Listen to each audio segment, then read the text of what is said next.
Bonjour à tous et à toutes, toujours on se retrouve pour l'exercice LeetCode numéro 167. Alors nous recevons ici un tableau de int avec une chiffre target, donc une cible à atteindre. Alors nous devons pouvoir envoyer les deux index de deux éléments qui ensemble, avec une somme, peuvent atteindre la cible.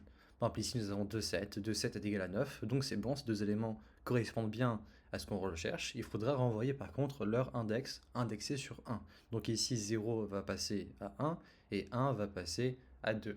Alors en termes de code, on peut utiliser l'approche de brute force, qui est tout simple. En réalité, on essaie toutes les combinaisons possibles. Donc i va pointer vers la première valeur et j va pointer vers la potentielle deuxième valeur. Dès que nous retrouvons notre target, nous pouvons directement renvoyer leur index, indexé sur 1, donc on fera plus 1 pour i et plus 1 pour j.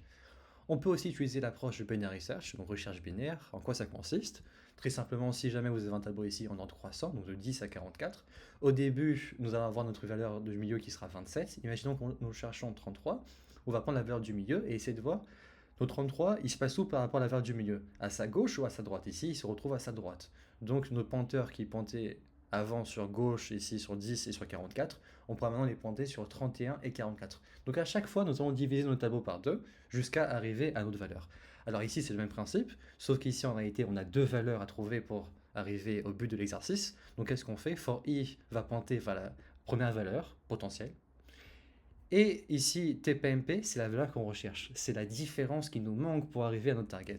Et sur cette TPMP, donc cette valeur qu'on cherche, nous allons faire un binary search. Très simple, où nous allons voir est-ce que notre valeur est inférieure ou supérieure au milieu de notre tableau. Alors si c'est supérieur, on va déplacer L min plus 1, donc à droite de la valeur du milieu. Et si jamais c'est le contraire, on va déplacer R à min moins 1, donc à droite, à gauche de la valeur du milieu. Nous pouvons aussi utiliser une approche avec une hashmap, très très simple, où on va initialiser ici une petite itération. On va directement à chaque fois calculer la différence pour atteindre target, et nous allons essayer de voir est-ce que nous avons dans notre hashmap rencontré une valeur qui correspond avec cette valeur manquante. Si c'est le cas, nous pouvons directement récupérer son index avec mp-tpmp, car tpmp c'est la valeur, et la clé est la valeur est l'index. Donc ici directement nous pouvons récupérer l'index. Bien sûr, nous faisons directement plus 1 pour ne pas avoir le faire de là-haut. Et nous pouvons directement renvoyer i plus 1, donc notre élément actuel. Nous avons aussi la possibilité de faire une approche avec deux pointeurs. Donc c'est une approche très simple qui ressemble un petit peu au binary search, même si c'est un peu différent. On va profiter du fait que le tableau est dans le croissant. Donc si jamais nous récupérons une valeur, par exemple ici cursum est égal, voilà. Donc nous calculons la valeur la plus à gauche et la valeur la plus à droite, donc la plus petite valeur et la plus grande valeur. Et une fois qu'on a cette somme-là, on se pose la question. Est-ce que nous avons une valeur supérieure ou inférieure au chiffre que nous recherchons? Si c'est une valeur supérieure, nous pouvons tout simplement incrémenter, à incrémenter 44, c'est-à-dire le faire descendre à 42.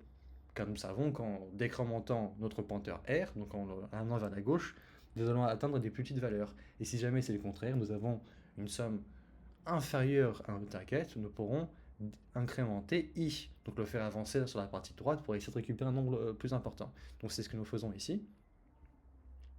Et voilà, ça reste très simple. Donc L va pointer sur notre première valeur et R va pointer sur la deuxième valeur que nous recherchons.